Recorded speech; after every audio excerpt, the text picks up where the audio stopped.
Bueno, sí, efectivamente hoy conocimos el dato publicado hace unas horas por el Instituto Nacional de Estadística correspondiente a la inflación. Así que vamos a proceder a analizarla. En primer lugar, vamos a analizar lo que pasó con la dinámica mensual. Esto es la comparación del dato vinculado al mes de junio con el mes anterior. Y esto es lo que vemos ahora en la primera placa, porque la inflación mensual fue de 0,6%. Esto es un poquito más de lo que estaba previsto. Con este dato, la inflación que vamos acumulada en este primer semestre del año asciende al 6%. Y lo que vemos acá es cuáles han sido las principales divisiones dentro de la canasta de consumo que contribuyeron a explicar el aumento de los precios cuando lo comparamos en términos mensuales. En azul justamente es la inflación del mes y lo que tenemos es que cada fragmentito blanco lo que hace es explicar cuál fue la incidencia, es decir, ¿cuál fue? Acá estamos considerando el peso que tiene cada división. Por ejemplo, la primera es alimentos y bebidas. Eso es un cuarto de la incidencia que tiene la canasta de consumo. Vivienda, transporte, bienes y servicios diversos y por último el resto de los componentes. Pero el primero que podemos analizar es que la división que tuvo mayor incidencia, que explicó casi la mitad del dato justamente del mes, fue alimentos y bebidas no alcohólicas. ¿Sí? Después, entre vivienda y transporte implican cerca del 20% de la inflación mensual. Ahí tenemos aumento de alquileres, tenemos aumento de gastos comunes y aumento también vinculado al saneamiento. En transporte lo que estamos recogiendo es justamente lo que pasó con los combustibles. Como todos los meses lo que estamos viendo es principalmente gasoil y nafta. Así que desde el punto de vista de la dinámica mensual tenemos un dato que fue mayor al previsto, que nos deja el acumulado en lo que va del año en 6% y que se explicó esencialmente por el rubro más sensible justamente para la población más vulnerable, que es alimentos y bebidas no alcohólicas. Ahora, si vamos a una segunda placa, lo que vamos a ver ahora es cómo queda la inflación interanual. Acá estamos comparando el mes de junio del 2022 con el mismo mes del año pasado y lo que tenemos es un dato que se ha mantenido estable. Hace 2 meses que venimos con la inflación en 9,4% anual y el último dato pautó justamente una inflación del entorno de 9,3%, una incipiente moderación. Importante, con esto los sectores que siguieron la pauta oficial para la corrección, para los lineamientos salariales, tendrían un correctivo, ¿sí?, aplicarse en julio, del entorno de 3,5%. Esto es lo que nos deja justamente este dato que nos cierra la primera parte del año. Detrás de esto lo que tenemos es una moderación de los componentes más volátiles de la canasta, que son los que han venido presionando, pero una estabilidad de lo que sería el núcleo de los precios, y eso siempre es una señal de alerta en relación a lo que son las presiones subyacentes, en relación a los desafíos que tiene justamente el Banco Central para moderar este aumento de los precios. Lo has explicado, pero creo que conviene recordar de qué hablamos brevemente cuando hablamos del núcleo de los precios. Exacto, tenemos que recordar que básicamente la canasta del IPC, que es sobre la cual se calcula la inflación, recoge más de 300 productos de diversa naturaleza. ¿Sí? Entonces, de esos universos de productos tan variados y servicios, lo que podemos hacer es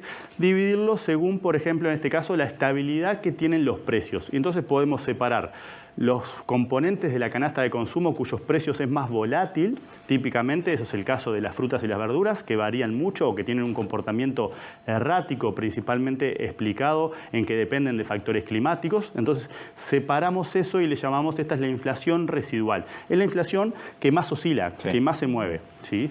Entonces, después lo que nos queda de la canasta es justamente lo que los economistas llamamos el núcleo más duro de los precios o la inflación tendencial o la inflación subyacente, que justamente lo separamos porque recoge la dinámica de los precios que no se mueven tanto, que son más estables, y por eso es lo que miramos para ver si estos datos, que a veces muestran estabilidad, por ejemplo los últimos meses, efectivamente están recogiendo una dinámica más preocupante, y eso es lo que estamos viendo en los últimos meses. La inflación está medianamente estable en torno a este nivel, pero la presión inflacionaria, el núcleo duro de los precios, sigue apuntalando justamente la dinámica de los precios. Eso es una forma de dividir la canasta. Tenemos muchas otras formas de dividir la canasta.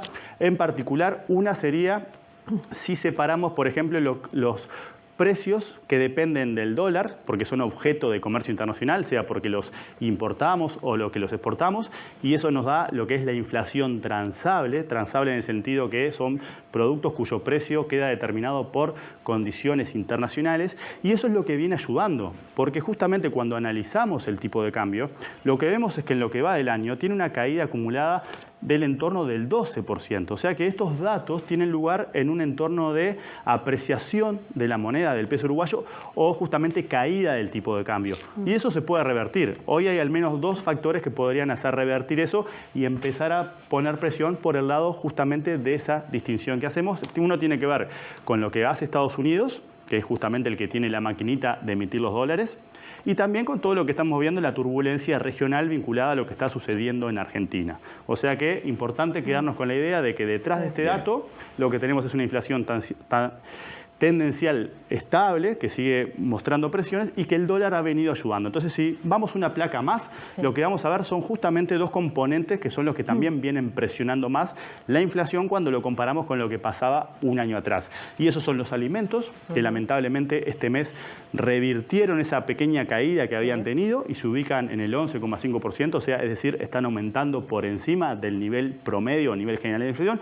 Y el transporte, que sigue recogiendo justamente los aumentos de los combustibles. A modo ilustrativo, ahí tenemos lo que pasa con la nafta y el gasoil cuando lo comparamos en relación a un año atrás. ¿Sí? ¿Y los alimentos por qué razón? Los alimentos, en este momento. Exactamente. Ahora, si vamos a la placa siguiente, lo que vamos a ver es que, por ejemplo, si pensás en la carne, lo que tenés es una reversión parcial de los descuentos que aplicaron sobre algunos cortes. Eso es algo que recogemos por ahí.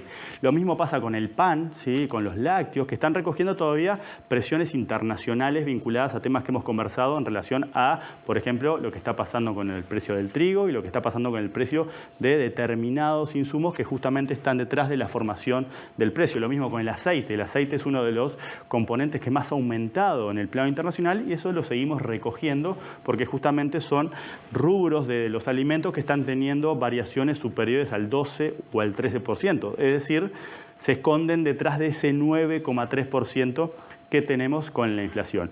Y por último, para cerrar, ¿sí? Lo que tenemos es, bueno, ¿qué podemos esperar hacia adelante? Y acá tenemos dos formas de analizarlo. La primera tiene que ver con lo que hacemos siempre. ¿Qué es lo que opinan los analistas que mensualmente releva el Banco Central? Y lo que están dando es un leve ajuste al alza en relación a las estimaciones que tenían un mes atrás. Eso es, para el fines de este año, para el cierre de este año, la inflación esperada por los analistas se ubica en el entorno de 8,6 y espera una moderación a lo largo del 2023 y a lo largo del 2024. Y lo que tenemos en blanco, justamente en la gráfica y en el segundo renglón del cuadrito, son las nuevas estimaciones que forman parte de la programación macroeconómica que se presentó en el marco de la rendición de cuentas.